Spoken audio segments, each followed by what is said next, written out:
తెలంగాణ సంపదను దోచుకోవడానికి కేటీఆర్ కిటికీలు ఓపెన్ చేస్తే రేవంత్ రెడ్డి ఇప్పుడు తలుపులే ఓపెన్ చేశాడు అంటూ టీఆర్ఎస్ పార్టీ అధినేత అయినటువంటి కల్వకుంట్ల కవిత కొన్ని కీలకమైనటువంటి వ్యాఖ్యలు చేశారు. ఈ వ్యాఖ్యలను ఉద్దేశించి మనం పూర్తి స్థాయిలో విశ్లేషణ చేసుకుందాం. ప్రస్తుతం మనతో పాటున్నారు ప్రముఖ రాజకీయ విశ్లేషకులు, ప్రముఖ సీనియర్ జర్నలిస్ట్ సిఎస్ రావు గారు. వారితో మాట్లాడు. సార్ నమస్తే. నమస్తే. తెలంగాణ సంపదను దోచుకోవడం కోసం కేటీఆర్ కిటికీలు ఓపెన్ చేస్తే ఇప్పుడు రేవంత్ రెడ్డి తలుపులే ఓపెన్ చేశారన్నట్లుగా కవిత కొన్ని వ్యాఖ్యలు చేశారు. ఆవిడ వ్యాఖ్యల వెనక ఉద్దేశం ఏంటి సార్ అసలు?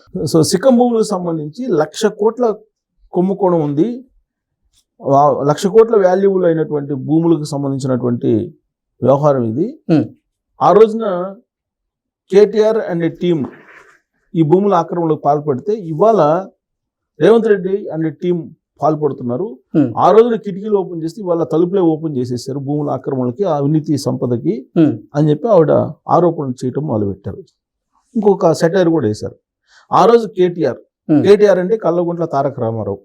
ఈ రోజు కూడా కేటీఆర్ అంటే ఎవరంటే కొండలరెడ్డి, తిరుమల రెడ్డి, రేవంత్ రెడ్డి, కేటీఆర్. సో ఆ రోజు కేటీఆర్ అంటే వేరు అబ్రివేషన్, ఈ రోజు వేరు. బట్ కేటీఆర్ మాత్రం అలానే ఉంటుంది. అదే కేటీఆర్ ఇప్పుడు రాష్ట్రాన్ని దోచేసుకుంటున్నారు అనేది ఆవిడ సెటైరిక్ గా చెప్పారు. సరే, సెటైరిక్ గా చెప్పడంలో కల్వకుంట్ల ఫ్యామిలీ ఆరితేరినటువంటి లీడర్స్ అని చెప్పి అందరికి తెలిసినటువంటి విషయమే. మాటల మాయాజాలం కేసీఆర్ గారి దగ్గర నుంచి వచ్చేసింది. అదే మాయాజాలాన్ని వినిపిస్తున్నారు. సరే, ఈ భూముల దోపిడీ, భూముల ఆక్రమణ అనేది ఇప్పుడు ఒకరికొకరు పరస్పరం ఆరోపణలు చేసుకుంటున్నారు. సిక్కం భూములు నిజంగానే 1,00,000 కోట్లు. మరి సిక్కం భూముల్ని ఎవరు ఆక్యుపై చేశారు అనేది బయట పెడతానని చెప్తున్నారు. ఎవరు? కవిత గారు. కాబోయే సీఎం నేనేను, మొత్తం కేసీఆర్ గారి పరిపాలన 2014 నుంచి 2023 వరకు ఏం జరిగింది మొత్తం ఎంక్వైరీ కూడా వేస్తారు, నన్ను సీఎం చేయండి అని చెప్పి ఆవిడ అంటున్నారు. నిన్న మొన్న ఒక వీడియో వచ్చింది సోషల్ మీడియాలో. ఈవిడేదో ఎక్కడికో మీటింగ్ పోయారు, ఆడెవరు జనాలు లేరు. ఆ వీడియో పెట్టారు, ఎవరు పెట్టారు.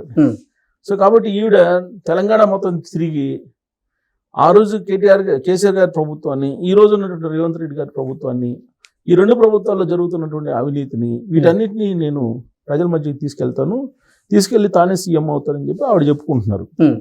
సరే, ఇదంతా ఒక ఎత్తు అయితే కాంగ్రెస్ పార్టీ రేవంత్ రెడ్డి గారి ఆధ్వర్యంలో ఇప్పుడు రాబోయే రోజుల్లో ఇక నా చరిత్రలో కాంగ్రెస్ పార్టీ అధికారంలో రాదు, అంత దారుణమైనటువంటి పరిపాలన రేవంత్ రెడ్డి గారు చేస్తున్నారు అనేది ఆవిడ చేస్తున్నటువంటి ఆరోపణలు. సరే, ఈవిడ ఇప్పుడు ఎందుకు చేశారు? ఇప్పుడు పవన్ కళ్యాణ్ గారిని రావద్దు అంటారు ఇక్కడికి, నీకేం పని అని చెప్పి పవన్ కళ్యాణ్ గారిని, ఎవరు? కవిత గారు. తర్వాత ఆంధ్రోళ్ళు ఇక్కడ రావద్దు, దోపిడీ చేస్తున్నారని చెప్పి అంటారు. కామన్గా ఈ 4-5 రోజుల నుంచి ఆవిడ అదే కదా మాట్లాడారు. ఇప్పుడు ఆవిడ మీద ఎవరు పెద్దగా జనసేన నాయకులు ఏమో మాట్లాడట్లా. బట్ బీఆర్ఎస్ పార్టీ సైలెంట్గా ఉంది. ఇక్కడ అబ్జర్వ్ చేయాల్సిన అంశం, బీఆర్ఎస్ పార్టీ సైలెంట్గా ఉంది. కవిత గారు రెస్పాండ్ అయ్యారు, కాంగ్రెస్ పార్టీ కూడా రెస్పాండ్ అయింది. ఈ మధ్యలో భూముల వ్యవహారం వచ్చింది. ఎవరు? కవిత గారు బయటకు తీశారు. అసలు ఈ భూముల సంగతి ఏంటి అంటే, ఈ భూముల సంగతి బయటపడిద్దని ఇవన్నీ తీసుకొస్తున్నారు అని ఆవిడ చెప్తున్నారు. ఏ భూములు ఆక్రమణ చేశారు కదా. ఇప్పుడు ఉదాహరణకి నిన్న బొల్ల బ్రహ్మనాయుడు, ఆయన 100 కోట్ల రూపాయలు విలువ చేసేటువంటి 19 ఎకరాలు 20 ఎకరాలు ఆక్యుపై చేశారు. ఆక్యుపై చేస్తే ఆయన ఏదో చెన్నై నుంచి పట్టుకొచ్చారు, తమిళనాడు కాంచీపురం నుంచి పట్టుకొచ్చి అరెస్ట్ చేసి జైల్లో పెట్టారు.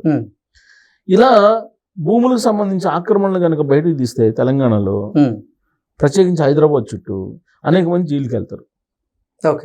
నిజంగా కవిత గారికి ఏ ఉద్దేశం ఉన్నా కానీ ఆవిడ కనుక దీన్ని కనుక డ్రైవ్ చేసి, ఈ భూముల ఆక్రమణల మీద డ్రైవ్ చేసి కనుక బయట పెడితే అనేక మంది దగ్గర ఉన్నటువంటి ఆక్రమణ భూములు బయటకు వచ్చే అవకాశం ఉంది. గతంలో వైఎస్ఆర్ తెలంగాణ పెట్టి షర్మిల గారు మొత్తం రాష్ట్రం మొత్తం తిరిగారు, రాష్ట్రం మొత్తం కూడా పర్యటించారు ఆవిడ. ఆ సందర్భంగా ఏ కాన్స్టిట్యున్సీకి వెళ్తే ఆ కాన్స్టిట్యున్సీ ఎమ్మెల్యే ఎంతెంత సంపాదించారు అనేది ఆవిడ ఎలివేట్ చేశారు. ఎలివేట్ చేసి కొన్ని ఆధారాలు సహా బయట పెట్టారు. కాళేశ్వరం సంబంధించి ఆల్రెడీ కంప్లైంట్ కూడా చేశారు ఆవిడ. ఎవరికి? ఈడీకి కంప్లైంట్ చేశారు, సిబిఐకి కూడా కంప్లైంట్ చేశారు. అలాగే కవిత గారు కూడా ప్రతి నియోజకవర్గానికి వెళ్ళి ఆ నియోజకవర్గాల్లో ఎక్కడెక్కడ ఎన్ని భూములు ఆక్యుపై అయ్యాయి, వీటిని కనుక ఎలివేట్ చేయగలిగితే ఎంతో కొంత తెలంగాణ సమాజానికి మేలు కలుగుతుంది. సరే, ఆవిడ సీఎం అవుతారా లేదా పక్కన పెడితే, సీఎం అయ్యేదాకా ఉండి ఆ తర్వాత ఎంక్వైరీ చేస్తానని అంటే కాదు. అలా కాకుండా ఆవిడ కనుక మొత్తం తెలంగాణ మొత్తం పర్యటించి, అసలు తెలంగాణ మొత్తం కూడా కదా, హైదరాబాద్లో మొత్తం పర్యటించి హైదరాబాద్లో ఎక్కడెక్కడ ఎవరెవరు భూములు ఆక్యుపై చేశారు అనేది కనుక ఆవిడ ఆధారాలతో సహా బయట పెట్టగలిగితే ఈ పెద్ద ఇష్యూ అవుతుంది. ఓకే, ఇప్పుడు తమిళనాడులో విజయ్ ఉన్నారు. విజయ్ రాగానే అవినీతి వ్యతిరేకమైనటువంటి నిర్ణయాలు తీసుకున్నారు. ఇప్పుడు తాజాగా కూడా ప్రైవేట్ స్కూల్స్ ఫీజులు కనుక ఎక్కువ వసూలు చేస్తే రద్దు చేస్తారని చెప్పి ఇప్పుడు తాజాగా ఇంకో నిర్ణయం కూడా తీసుకున్నారు. జెడ్ కావాల్సింది కూడా అదే. ఓకే, ఇప్పుడు జెడ్ ఉంది ఢిల్లీలో, నిన్న బొద్దింకలన్నీ బయటకు వచ్చినాయి. అది చూసిన తర్వాత భయపడిపోయింది ప్రభుత్వం కూడా, ఒక రకంగా భయపడిపోయింది. భయపడిపోయి వాళ్ళ అకౌంట్స్ ను కూడా బ్లాక్ చేసే పరిస్థితికి వచ్చారు. కానీ ఆ నిరసనలో అసలు పసలేదు, ఆ సమావేశం కూడా అనుకున్న స్థాయిలో లేదు అంటే చాలా మంది అభిప్రాయాన్ని వ్యక్తం చేస్తున్నారు. కారణం ఏంటంటే పబ్లిసిటీ వెళ్ళాల, మొత్తం అకౌంట్స్ క్లోజ్ చేసేస్తారు, అకౌంట్స్ బ్లాక్ చేసేస్తారు, గవర్నమెంట్ బ్లాక్ చేయించేసింది. సో కాబట్టి అక్కడ జరిగినటువంటి కార్యక్రమం ఫ్లేవర్ బయటికి వెళ్ళాల. కాబట్టి జడ్ భారీ సంఖ్యలో అక్కడికి వచ్చారుగా. ఎందుకు వచ్చారు?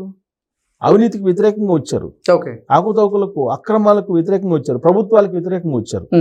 సో కాబట్టి జడ్ ఇప్పుడు ప్రభుత్వాల మీద, అవినీతి పరుల మీద పోరాటానికి సిద్ధంగా ఉన్నారు. అంటే ప్రత్యేక కాశ్మీర్ కోరుకున్న కొంతమంది విద్యార్థులు మాత్రమే అక్కడికి వచ్చారన్నట్టుగా కూడా వార్తలు వస్తూ ఉన్నాయి. దాన్ని డైల్యూట్ చేయడానికి రకరకాలు ఉంటారు. స్వాతంత్ర ఉద్యమం ఉవ్వెత్తున ఈసిపడుతున్నటువంటి రోజుల్లో గాంధీకి వ్యతిరేకంగా ప్రచారం చేసినటువంటి వాళ్ళు కూడా ఉన్నారు కదా. ఓకే, సో ఒక ఉద్యమం జరుగుతున్నప్పుడు దాన్ని డైల్యూట్ చేసేటువంటి ప్రయత్నాలు కూడా జరుగుతూ ఉంటాయి. దాన్ని మనం కాదలేం. కానీ ఓవరాల్ గా ఏంటంటే జడ్ ఒక పిలుపుతోటి వచ్చిన మాట వాస్తవమే కదా. ఇప్పుడు ఇన్స్టాగ్రామ్ లో 21 మిలియన్లు 4 రోజులు వచ్చిన మాట వాస్తవమే కదా. అలాగే దాని వెనక అవకతవకలు ఉన్నాయి అంటున్నారు. అంటే డబ్బులు ఇచ్చి ఫాలోవర్స్ పెంచుకున్నారనేటువంటి వార్తలను కూడా చూసాం మనం. అదే నిజమైతే బీజేపీ వాళ్ళు కాంగ్రెస్ వాళ్ళ దగ్గర డబ్బులు లేవా? సో అవన్నీ ఆరోపణలు ప్రత్యారోపణలు వస్తుంటాయి. కానీ అంత ఈజీ కాదు. ఇప్పుడు వీళ్ళు చెప్పినంత ఈజీ కాదు. అంత ఈజీ అయితే మరి బీజేపీ వాళ్ళు వాళ్ళు కూడా 9 మిలియన్లే ఉన్నాయి కదా ఫాలోయర్స్ వాళ్ళకి. మరి 21 మిలియన్లు నా వారం రోజులు అయింది కదా. అంత ఈజీ అయితే వీళ్ళు తెచ్చుకోవచ్చుగా. అవేంటంటే ఉద్యమాన్ని నీరుగార్చుకో. కానీ ఓవరాల్ గా చూస్తే కనుక అవినీతికి, అక్రమాలకి, అవకతవకలకి వ్యతిరేకంగా విసిగిపోయి ఉన్నారు జడ్. సో ఈ జడ్ ని ఆకర్షించాలంటే కనుక ఈ అవినీతి మీద వ్యతిరేక పోరాటం చేయాలి. అందుకే ఇప్పుడు కవిత గారు కనుక ఈ భూములకు వ్యతిరేకంగా, భూముల ఆక్రమణలకు వ్యతిరేకంగా, అవినీతికి వ్యతిరేకంగా పోరాటం కనుక నిజంగా చేస్తే ఆవిడ మీడియాకి ప్రచారం లేదంటే మీడియాలో విమర్శలు కాకుండా ఖచ్చితంగా ఆవిడతో ర్యాలీ అవుతారు. లేదంటే అప్పుడు కేటీఆర్ గారు కిటికీలు తీశారు, ఇప్పుడు ఈయన తలుపులు తీశారని అంటే అది ప్రచారానికి కేవలం ఒక స్టేట్మెంట్ కో లేదంటే మీడియాకి పరిమితం అవుతుంది. అలా కాకుండా ఆవిడ కనుక క్షేత్రస్థాయిలో నిరూపిస్తే నిజంగా క్షేత్రస్థాయిలోకి వెళ్ళాలి. క్షేత్రస్థాయిలోకి వెళ్ళి పోరాటం చేస్తే జడ్ ర్యాలీ అయ్యే ఛాన్సెస్ ఉన్నాయి. ఆవిడ ఏదైతే కాబోయే సీఎం అని కలలు కంటున్నారో అది కనీసం దగ్గరికి వెళ్ళే అవకాశం కనిపిస్తుంటుంది ఆ కళకి. ఓకే.